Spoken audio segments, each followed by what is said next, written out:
Hello, everyone. Welcome back to another episode of your favorite Ravens YouTube channel and podcast, Talking Ravens all day, every day, with your host Justin P.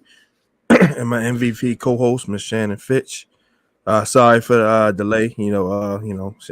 Shannon was running behind with some stuff, so we ready to roll now. Another day I was busy, so that sorry for everything being pushed back, but we here. Episode 50 for the YouTube channel and for the audio version, season one, episode 45. You can check those out in the links below right there in the description.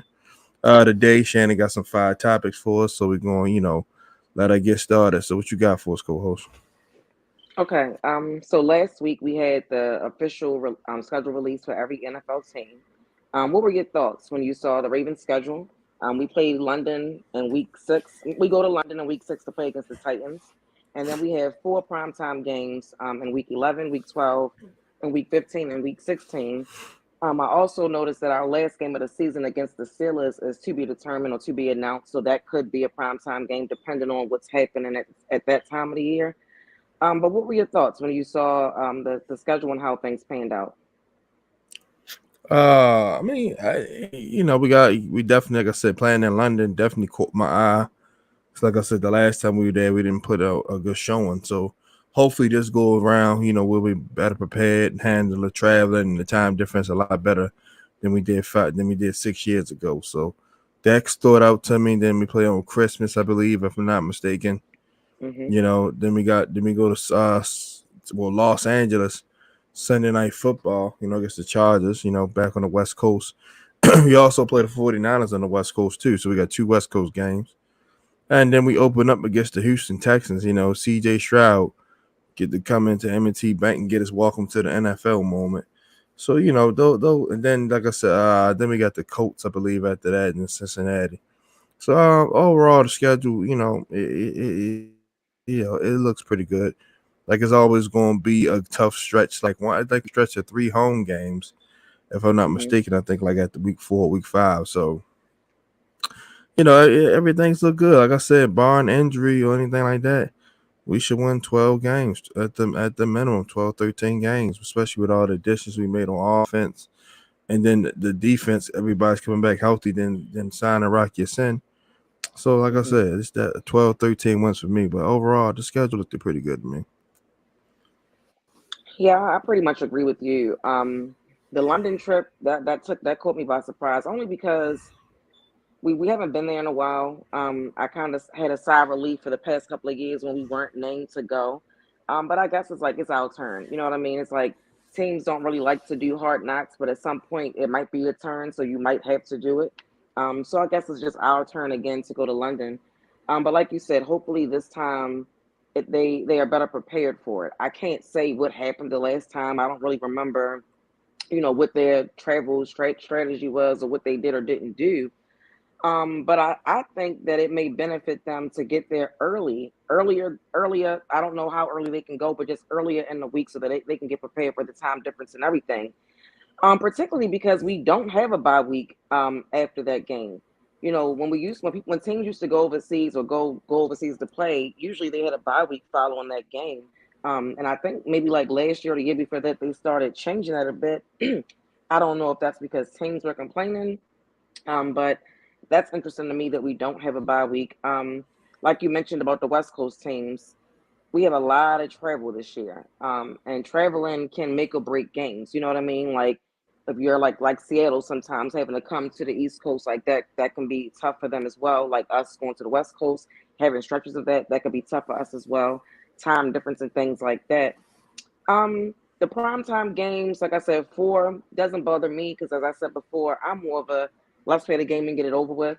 But I understand that when it's marquee players and good teams and matchups, you're going to have those in prime time. So I'm not necessarily surprised that it's 4. I am surprised that they are towards the end of the year. Like we have all 4 of them. I think after week, what did I say? That was week 11. So all of the games are after week 11, which lately has kind of been our toughest time, particularly because Lamar hasn't been healthy.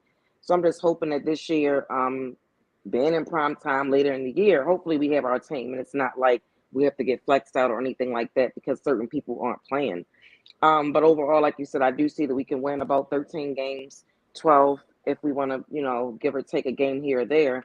But I'm excited. Like when the season drops, when the schedule drops, it gets you even more excited for the season because fans start planning their trips and thinking about where they may want to go. So it's just an exciting time right now. And luckily, we know for a fact who our quarterback will be. I think that kind of held up things with the NFL releasing that schedule because they were supposed to release it a little bit earlier than they did. Then early in the week, they were like, it may come out later, but then it came out, last Thursday. Like I said, overall, I think everybody's excited. Now we know what we're going to start with, and I do think we kind of got it easy early on, which could be a good thing. Trying to figure out a new offense. As far as our opponents, obviously you can't look past anybody. Everybody's professional, but looking at our first couple of games, I think that they put us in a position to win 2 to 3 of those, first quarter games. So I'm excited. It made me excited to see the schedule. Now, something else has been a talk of Baltimore among Ravens fans, at least. Lamar Jackson and the voluntary OTAs. What did you make of the fans who were bothered by Lamar not being there? And is it a big deal or not to you? Not a big deal at all because, like I said, it's voluntary workout, so it's like it's voluntary for a reason. When he stopped missing mandatory training camp and mini camp, didn't get worried. But he does his thing in the off season, go to Florida and train with his guys, his quarterback coach. So Mm-hmm. it's just people always want to make something out of nothing just because they can, just because they got the right to do so, so to speak. But it's like it's not a big deal at all because it's something he's Mm-hmm. been doing ever since he came in the league. So and him working out the guys, getting chemistry with them on his own time, that's better because now he can get as many reps with them as possible versus that voluntary voluntary workouts. You got to do other stuff, strength, conditioning, other drills. Whereas though him working on his own, they can go over their route tree 1,000 times, work on, connection as many times as they want without having to be interrupted. So it's no big deal. Everybody always going to try to, make something out of nothing. Just like I say, just because they're bored and nothing else is really, shaking right now. So they just got to find something to talk about. But like I said, he's Mm-hmm. going to show up when it counts the most. Because like I said, he didn't hold out when he probably could have held out, and everybody probably expected him to hold out. He's not going to hold out now or miss anything now. Now that he's signed, sealed, and delivered. So is he working out with the teammates or is he just working out by himself? Because I saw that Odell and Bateman have been working out together. I didn't know if Lamar was there with them or not.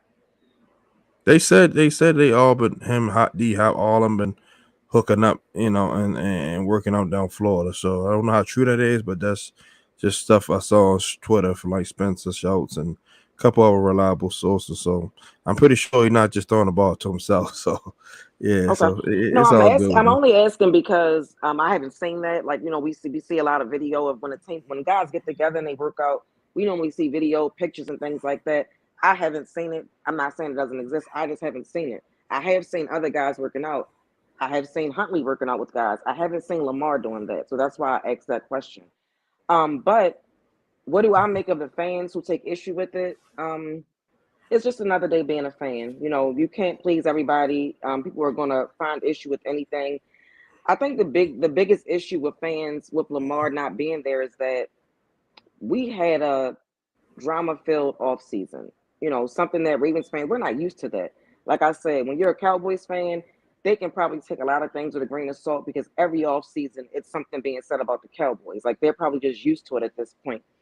We're not used to that, and we're not used to it seeming like our organization getting a lot of bad media press, media things in the media being negatively towards the Ravens based on something pertaining to a player. Because for the most part, this is one of the better organizations.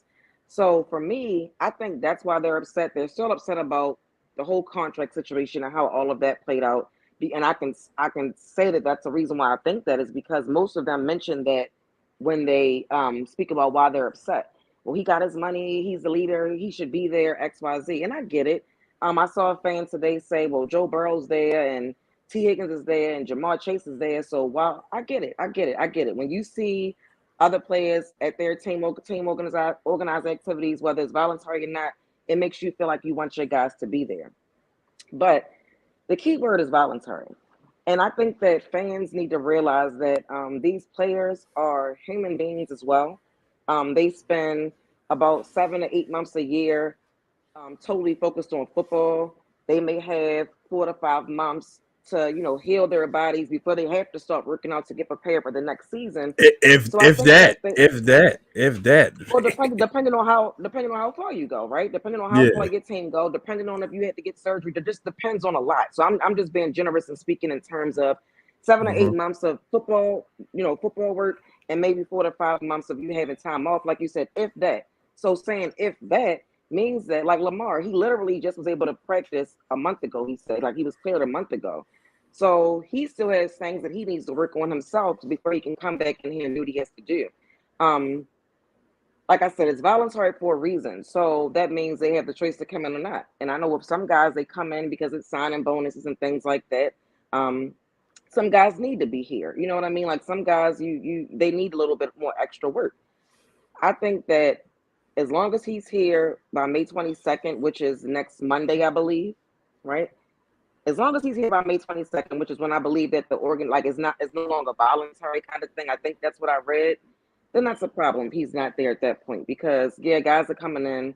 The team probably would like to see you. It would do good for everybody around just to see Lamar in the building, talking to the guys, being able to throw the ball to the guys. I mean, Huntley throwing the ball is cool, but you want QB1 there. You wanna see like he got the playbook a couple of weeks ago when he signed his contract. Let's see what you've learned. Let me see what you know at this point of this offense. So right now it's not a big deal. But if he's not there next week, then some of those rumblings may sound a little bit louder. And it's unfortunate for Lamar because overall he's been a decent guy since he's been here. I don't think a lot of us like how this stuff is played out, as far as the contract is concerned. But I have no doubt in my mind that he won't show up when he's supposed to. You know what I mean? I just think it's kind of fans just expect so much. Like they feel like they paid the players, once a deal is done, it's like I signed the check, so you need to be here. But it's like, no, give them some grace because like I said, these guys put their bodies through a lot. They deserve time off with their family and friends. And trust me, when the mandatory camps kick in and training camp really kick in, they're going to be all in on football. I guarantee that. So what I will say to those fans is, like Aaron Rodgers said, relax. Just relax. It's going to be okay. Lamar's going to be there. And hopefully he's been reading a book. And like I said, they can work on that chemistry as soon as he gets in the building. But for me, it's not that big of a deal. But I understand how fans feel. So we have two guys going into the final year of their contract, Patrick Queen and J.K. Dobbins. So, what are your expectations for both of those guys? And do you think they'll be back in 2024? And I'm naming those two because they're starters. I just want to know what are you expecting for them this year, and do you expect them to be back next season? I'll start with Patrick Queen first. There's a strong possibility he might not be back because we took a linebacker in the third round. So normally we take a guy that high, he's going to play a lot on find a role. So we're already preparing with life without Patrick Queen for 2024. Mm-hmm. Same thing when we took Kyle Hamilton last year. That was the writing on the wall for Chuck.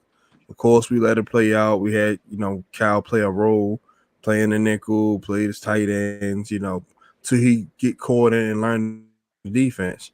Now that he's had a whole year in his belt and knows the defense, it's like now Chuck, you can go ahead and we can go ahead and ship you off. And I think the same thing's gonna happen with Patrick Queen, unless he takes a major discount. Is the Ravens like, all right, here, this will you'll give you. He like, okay, all right, I really want to stay here. Basically do what Ty Bowser did, because Ty Bowser probably could have made more money, but he like, I don't want to go nowhere else and get overpaid and don't produce and Mm-hmm. then be cut, in a year or two. So I want to stay Mm-hmm. here where I know the system and I know I can produce and I know the locker room, I know the culture. So it all depends on. I'm pretty sure they will make him an offer, even though they declined the 5th-year option. I'm pretty sure they will make him a generous offer if he has another 100 tackle year. Like, hey, like I said, we can give you 4 years, I don't know, $46 million. That's roughly 11 $12 million a year. So Mm-hmm. they'll offer him something like that, but they're not going to offer him 20 something million like how Roquan got. That's just out of the question. That's going to be cut in Mm-hmm. half. So it all depends what Queen wanting, what his agent is saying his market is. But I think 9 times out of 10 he gonna be gone. If we don't trade him, he definitely gonna hit the open market to try to get paid. If he don't like the Ravens offer. J.K. Dobbins, I think he'll be back. Yeah, he had the injury, whatever. But like I said, every time he's on the field, man, he produces. Like I said, if we run him down in the goal line like we supposed to, instead of Tyler Huntley thinking he's Superman, thinking he Clark Kent, we'll probably be moving on to the next round. So, Dobbins, man, like I said, for him to have to share carries with Gus and Mark Ingram and all these other backs, he always produced. Now, a year and a new offense. Well, I think Todd Monken is going to run the ball. Like I know he's going to come out with 3 and 4 receiver sets. You still can run the ball out of that. That actually helps your running game because now you can't stack the box. Now you got to play Mm-hmm. honest. That's going to open up running lanes for J.K. Dobbins. So I can see J.K. Dobbins having 1,000 yard season or more. That's just the bare minimum. I could see him with 1,400 yards rushing. That's say number 75, 80 yards a game. He can get that with no problem, especially with the Mm-hmm. extra game number in 17 games. But I definitely think they're going to extend him for sure. If not, they'll give him the franchise tag. Because like they said, the franchise tag for running backs is not that high. Like Saquon's is like 10 million. So I can see them doing something with Dobbins if they feel like, hey, we need another year to work out something. So they'll give him the tag, to keep him satisfied for this year, and then they'll work up something long term. But they're not going to just let him walk out the door. Um. Okay, so I'll start with Patrick Queen as well. Um. I don't know if you caught what Eric DeCosta said when he was asked about Patrick Queen and how he felt about him and things like that. I forget which podcast he was on, but he did a couple of interviews since the draft and I since think he Lamar was joined. talking. He was talking to Mike Florio or Rich Eisen. One of them. Okay. So he basically was just talking about how much he does like Patrick Queen and how much he does want him back. And that not offering that 50-year option was more of a not having the space to, I would assume probably because of like Lamar's contract and things like that, signing Odell Beckham and things like that, which is two things that we so desperately needed this offseason to going into the new year. I also think that if he has a good year, the Ravens will make an offer. Like Eric DeCosta said, he still wants to talk to him and negotiate with him. So to me, they're not totally looking at the new drafted linebacker as his replacement. Only because I would think that like Eric DeCosta doesn't have to say that. He doesn't have to speak highly of Patrick Queen if in his mind we have the replacement right here. Um, Now, the thing about having his replacement possibly is that it can affect how negotiations are done because he's going to want what he's going to want regardless. Like these guys have their number, and sometimes they get stuck on that number, right? And it may be a team that's willing to pay him whatever that number is. But if the Ravens can, if it gets to be too much for the Ravens, then they can wash their hands and say, you know what, we appreciate everything you've done for us, but we're going to go on and let you test the market. I don't see him being like a franchise tag player like you mentioned for Dobbins. So if he does leave, I could see it either being a trade, like it'll happen during the season, or we'll probably just get that contemporary pick next year for him signing elsewhere. Which is unfortunate because I do like Queen. I do think that his game improved a lot playing next to Roquan, and I don't know what it would be like for him, having to be the number one elsewhere. But we'll see. I don't know what's going to happen with him. But Eric DeCosta's comments kind of gave me confidence that he might be back. Like they're still going to be trying to talk to him and negotiate to see if they can get something done. Um, so whether he'll be back next year or not, I could kind of see it both ways. J.K. Dobbins, I think he's going to be back next year. Now, as far as them applying the franchise tag, I don't know.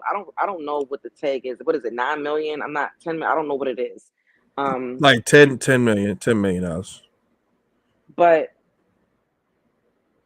I'm only saying I don't know because I would have thought they would have gave C.J. Mosley the franchise tag and they didn't. Like it's been That's a some little guys that that I thought. that one would have cost 18, so it's a little Right. different. But I feel what you're saying. Well, my point is this though: the Ravens don't apply the tag to just anybody, And I don't think that they're going to look at it and be like, well, it's only $9 million and that's or $10 million and that's not a lot of money. But it's a lot of money when you still got to factor in Lamar's contract, anybody else that might get paid. What are we going to do with Odell? Like all of this stuff is going to happen after this season ends. So to lock up $10 million, I mean, you look at Saquon, he still hasn't signed his deal. Now it hasn't affected the Giants with signing people, but they also probably had a lot of extra cap space to do what they've been doing. But I don't know if the Ravens want to go on that route of franchise tagging him to not lose him. Now, I think they're going to try to re-sign him. I do. I think they're going to try their best. I hope that they can get something done during the season so that again we're not worrying about this in the offseason and the franchise tag never has to come up. I think that he will get 1,000 yards this year. I think it's very possible. Um, but it's hard for me to say they're going to give him the franchise tag when I don't think we've seen enough. Like I don't think we've seen enough. I don't know. But we saw with Saquon. Like with Saquon, it was the injuries and all of that stuff, and the Giants still franchise tagged him. So I could be wrong, but I just don't see it.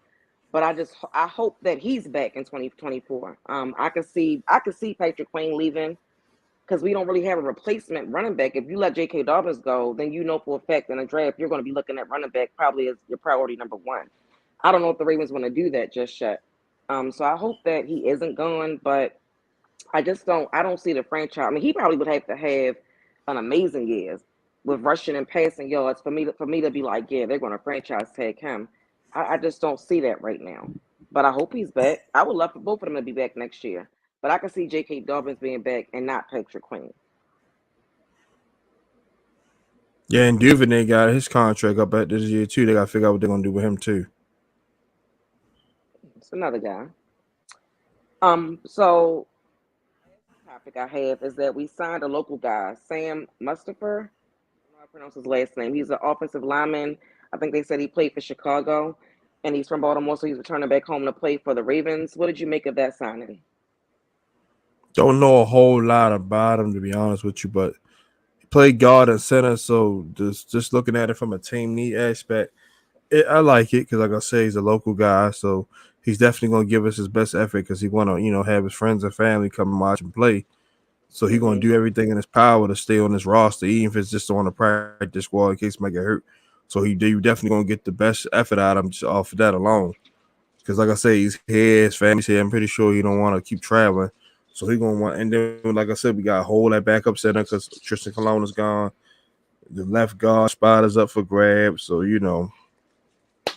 it's definitely a place. It's definitely some spots to be earned on the offensive line. So, like I said, he come out and just bust his butt in training camp and all that, and pick up the offense pretty well. And like I said, he got a good offensive line coach and Joe D. Mm-hmm. Alexander. So he got somebody that can get him up, get him caught up to speed. And like I say, you got Kevin Zeitler to learn from, Moses. Ronnie Stanley. He got savvy vets he can learn from and pick their Mm-hmm. brains about how being an NFL offensive lineman. So like I said, I'm rooting for the kid because he's a local kid. Don't know a whole lot about him, but you Mm-hmm. definitely needed the depth. Definitely needed the depth because, like I said, we lost Ben Powell, Tristan Colon, Jawan James is not going to be back. So we definitely got three possibly spots we need to fit on that line. We filled in two by getting Big Salah and Voorhees, but Voorhees not complete till next year, so that's still a spot open. So hopefully Sam Mm-hmm. come in and compete and show what he can do in preseason and earn a spot on the 53. If not, just earn a spot on the practice squad. Yeah, I think it was more of a depth signing. But it's right up the Ravens' alley for versatility with offensive linemen because we need that. We like guys who we can move around when needed. And we've had issues in the past couple of years of offensive linemen going down. So it's always good when you can have somebody to play, guard, center, as you said about him. I think it benefits us. And like you said, it's good for him to be able to come home, have family members that probably never got a chance to see him play, be able to see him play now professionally, hopefully. Um, but I like it. Like I said, I can see him making a 53-man roster, or like you said, he'll be on a practice squad, but he'll definitely be a part of the team. I think in 2023, and it's definitely not a bad thing. We need all the bodies we can get, particularly offensive linemen, for some reason, offensive linemen and defensive backs, we always just seem to run through them sometimes. Like it's always some injuries, and we need guys that can come in and replace these guys. So you can never hurt when you're trying to do things to improve your team. So, like you said, I don't know much about him. What I did read about him, he's a versatile guy. Like I said, we may need him. So, nothing negative to say about it. I think he will make the team, though. Very cool, yeah, man. So like I say, he coming to work. Like I say, he gonna go up against one of the best defenses in the league. So he go up there and block those guys in practice, and then go in the preseason, and do his thing there. They'll find we always have at least one guy that's an undrafted free agent or whatever we pick up, that makes this 53. So it may be him. It may be Keaton Mitchell. It may be our defensive tackle. Forgot the kid name. So it's definitely going to be interesting to see when preseason get here. Mm-hmm. Oh well, that's it, man. Like I said, that's it, bro. Great show as usual. So everybody, sorry for the tardiness. Life happens. We had some stuff to do. So next week we'll do our best to be on time. Anything you want to say, Shannon, if we wrap it up for the night? No, I'm getting excited. We're getting closer to June 1st, which means more cuts may be made. We'll see more guys come available. I don't know if you saw that Sue said he has no interest in coming to a training camp. He just wants to be ready for week one. Um, so I don't know if the Ravens are going to look at him, but I still wouldn't mind bringing him in. Like, what he's bringing to the table. You know what I mean? So hopefully that's a guy that we can get, fingers crossed. But yeah, that's about it. Yeah, we'll love to bring him in because, like I said, a lot of veterans they done been there, done that, like the rigorous training camps. They just like, man, they want to preserve themselves for week one. Because, like I said, them training camps be brutal. 2 a day, sometimes 3 a days. And then by you being older, your body, your legs going to take a little longer to get up under you than a guy that's 21, 22. So, he ain't doing that no different than what Justin Houston and all those guys did. Like, Justin Houston could have been re-signed back last year. He said he had that same sentiment. Nah, I'll wait at the camp and all that stuff. Because what am I rushing back for to run my legs into the ground before the season starts? And I'm now I'm in my 30s. So yeah, somebody definitely gonna holler at him for us. Like I said, Marcus Peters wouldn't visit the Raiders. Hopefully, everything works off of him. If we end up bringing him back some way somehow, I'm cool with that as well, man. But great show, Shane Tops as usual. Like I said, everybody, sorry for the little, we had to push some things back. We still, delivered the fire show to you. So make sure y'all subscribe. Hit the notification bell, go up here all. That way every time we go live, no matter what day it is, the time it is, you'll be notified. You won't miss us. Definitely check out all the audio version, all the links to those platforms on the stream. Follow us on social media, Facebook, Twitter, IG, like see Shannon's IG and Twitter handles right there in the display name. So everyone, make sure you trade, talking Ravens all day, every day with your host Justin P and my MVP co-host Miss Shannon Finch. We'll see y'all Tuesday, 6 p.m. Eastern. Love you guys, and we are out. Hi, Justin. All right, see you, Shannon.